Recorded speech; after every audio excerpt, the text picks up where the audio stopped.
are alive on 5.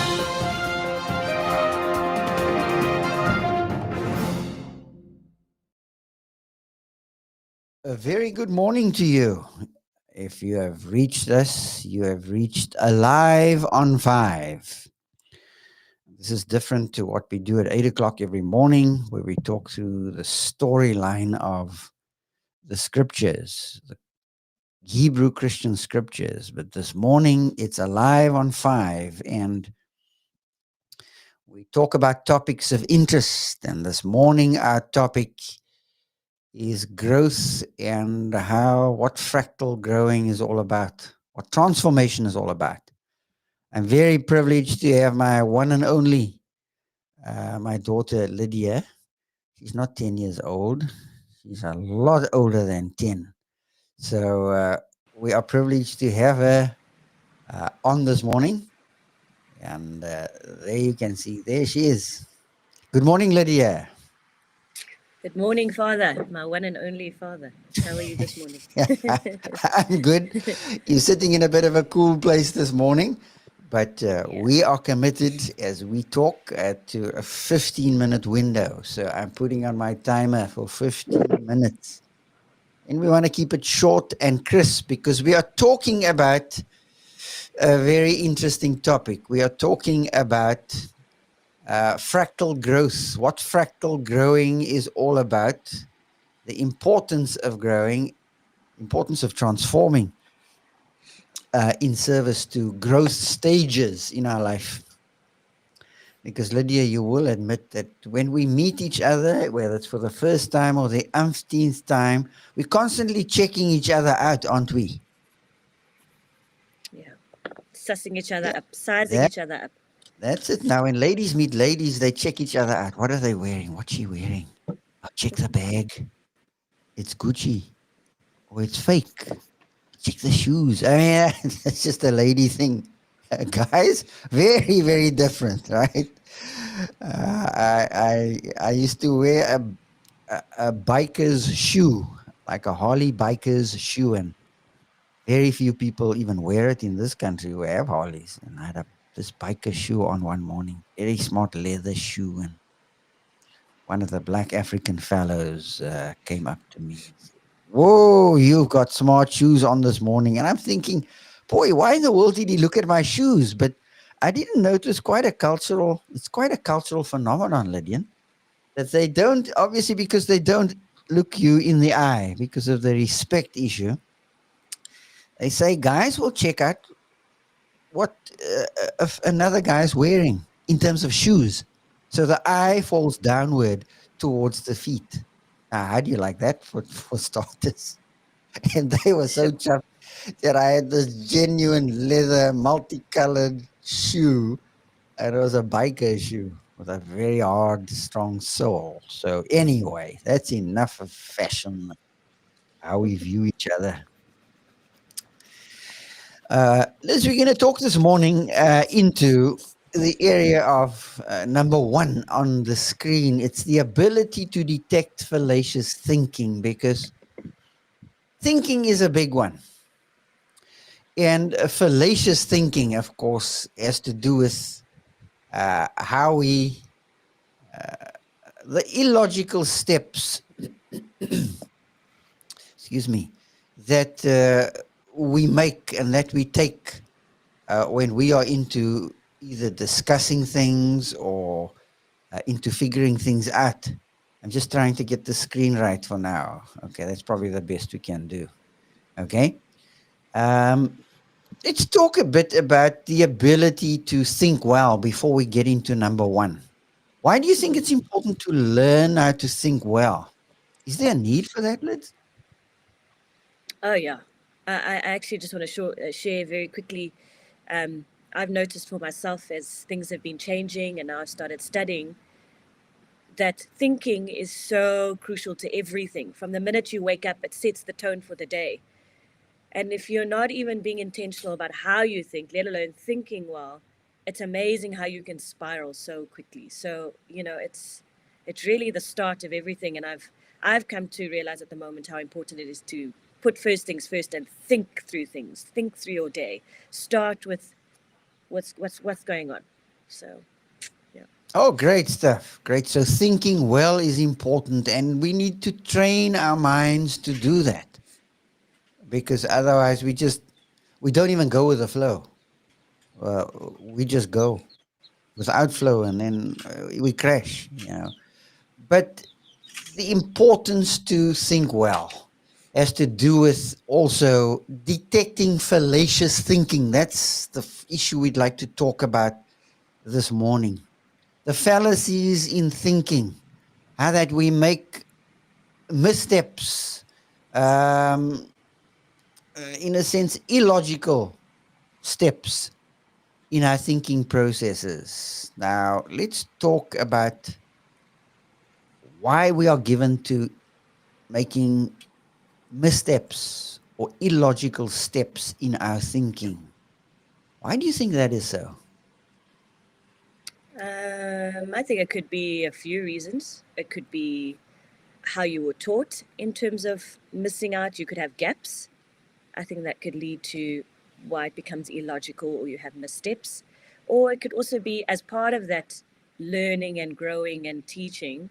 Um, it could be a stereotype, a cultural ideology, for the lack of a different word, tradition that kind of gets you to only look at, like you mentioned to that boy, about that boy that looked at your shoes. And then he determines Yes. a whole set of other things after that, and you're trying to determine who I am based on material The external, kind of and you're shoes I making a whole wear. bunch of, Yeah, yeah. yeah. So, Because we do check each other out, and we check each other out. We're very quick to spot mistakes in others, and miscalculations and fallacious thinking in others, but we seldom see it in ourselves, right?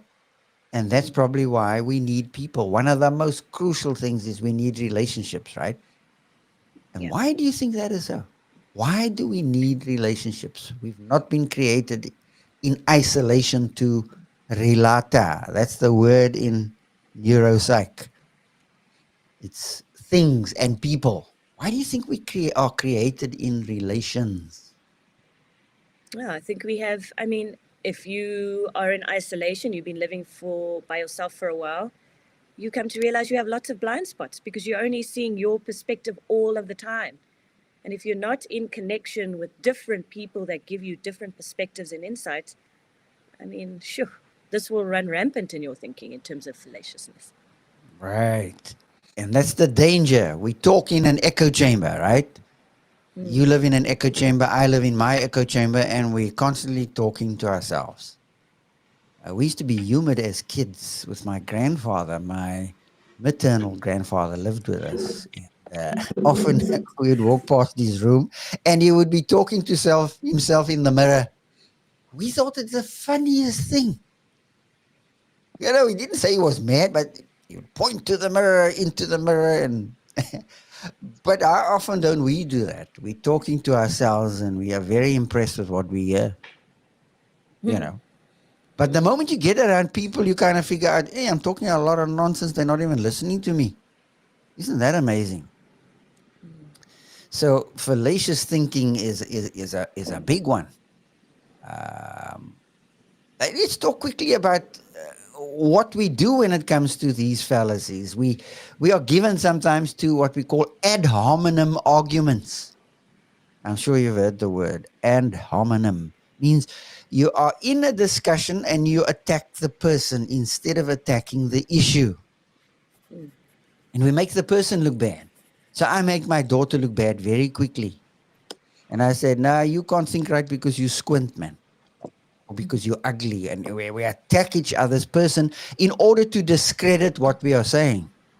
Because we may be saying the right thing and I may be saying the wrong thing, but I discredit you because of an ad hominem attack. Now that's wrong to do that. mm, Attack the issue. But we are very often given to attacking the person. And the moment we are alerted to that, let's watch what we do. Oh no, but I'm not attacking you. And then when mm, we think about it afterwards, I just attacked you. mm, And of course, the person on the other end is probably as tacky as what we are. And so they attack as well. Boy, we get nowhere fast. So we can suss out where another person is by listening carefully. Now, talk to me about this issue of listening. I mean, why are we such bad listeners, Lydia?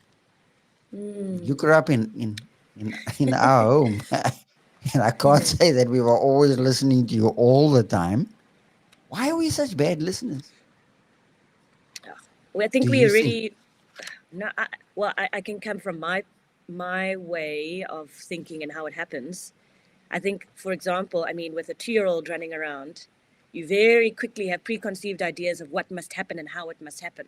So you really aren't listening because you've jumped the gun. You have a predetermined path. You have a predetermined answer. You know, when people are, it's.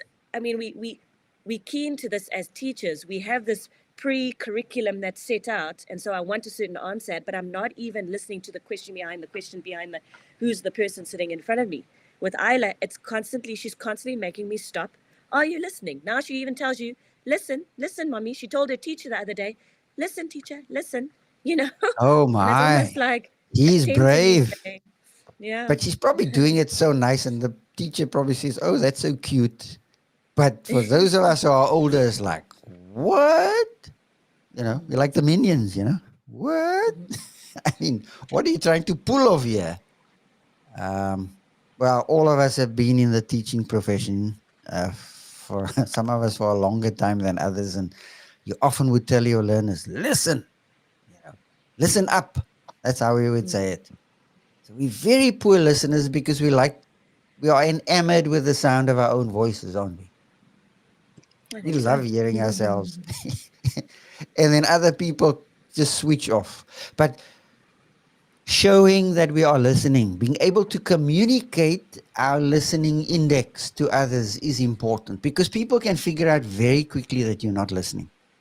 They'll just fire a question and because you can't answer, you weren't listening to what I was saying. And our kids pick that up very quickly, don't they? If you live in a home where parents are so busy and they're not listening, you figure very quickly, I'm not talking to you because you don't listen to me. You don't give me a hearing. So a level of growth will show up very quickly in the ability to detect or not to detect fallacious thinking or foolish thinking, right?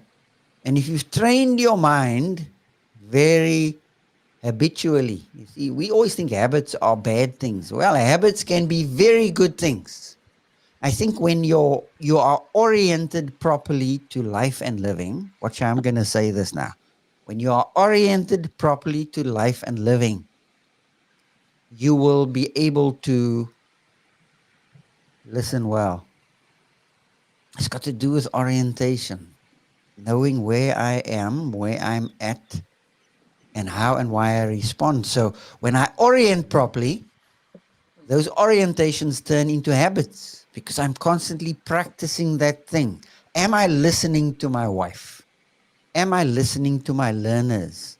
Am I listening to my teacher? Am I listening to my daughter? Oh, that's such a big one. That's such a big one because our significance is tied to a lot of that. How often don't we say, oh, no, they don't see me? And we know sort of the latest thing is, I see you, you know. The way the opossums respond. What's that movie about? A goofy movie. Are you thinking of That's that? right. Yeah, opossum, Jeez. opossum's fingers are like this. Mm, Yeah. yeah. I see you. And Mm, that's so important, Lydia. I see you. I trust that as you've grown up in our home, that you were seen. I don't think we're non-entities. We made efforts you know, to listen, and to see each other. So, yeah, the ability to detect fallacious thinking is a skill. You're not born with that skill. You have to train yourself at that skill. Can you suggest one or two ways of doing that as we wind down this part of the discussion? sure. Skill requires practice and intentionality. So, I mean, it's first of all, are you aware of the echo chamber you're in? Are you able to detect your own fallacious thinking? Do you want to think well? There are questions that you can already start with as, I think, a basis. And then in training, I mean, I can't train at something if I don't know where I'm at, right? If you go to the gym, they do a baseline assessment. And so for yourself, you almost need to take a baseline assessment and then go, what needs to be in place? Who do I need to frame? What frames it so that I can practice that skill of trying to think well? Yeah, I'm thinking of a very interesting Bible verse now in the Hebrew Christian scriptures, the book of James, chapter 1 and verse 19. It just came to mind. Be swift to hear, slow to speak, slow to anger. God has given us 2 ears because we need to listen twice as carefully than what we speak, 2 times more carefully than what we speak. But we're normally very swift to speak, right? And because we are articulate, we think we're smart. So I speak before my mind engages and I get into big trouble. But I like your word. We need to be intentional. You need to be intentional with Isla, your 2-year-old, well, 2-year plus old. Um, I'm listening to you. I'm listening to you. Let's put down what I'm doing, put down a knife, put down a fork, put down a pen, put down a pencil, and eyeball them, right? Engage with them. And people catch that very quickly. Now, Lydia's listening, or Lydia's not interested in this dialogue and this discussion. So, Lydia, I want to thank you for your time. We're going to do this a lot more regularly as we unpack about 22 markers that will help us in assessing somebody's growth stage. Now, we do that all the time. We do that very almost as a reflex action. You don't need to be told how to do that. We're checking each other out. Oh, no, you've had a bad day. Just listen to your tone. We're checking each other out. And then we're very quick to say, oh, you mustn't check people out. Who are you? Do you think you're the king of the hill kind of thing? But we do that all the time. And what we want to do in these sessions is just highlight some markers that will help us to detect certain things, because we are talking about transformation and we are talking about growth. Lydia, any closing thoughts as we close out? What came to mind was how I started responding to particularly my students and now to my niece and my nephew. When people talk to you and they want your attention, I've stopped exactly like you're saying. I realized it became a habit and I've said, talk to me. And just that response is saying, I'm Okay. actively engaging and listening. And I thought, sure, yeah, that's just something that Okay, came great, to man, mind. great. I would love to hear your ideas. Don't even, it may sound silly to you, but let's keep talking over the next while as we do these episodes. And you can see that tomorrow in the next episode, we will jump to number 3 because we've got a copy of number 2. And we look at balancing apprehension with comprehension and the difference between the two. So, Lydia, thank you very much for your time. And we trust that listeners would tune in next time for the next exciting episode of Alive on 5. Thank you, Lydia. Sure. We are alive on 5.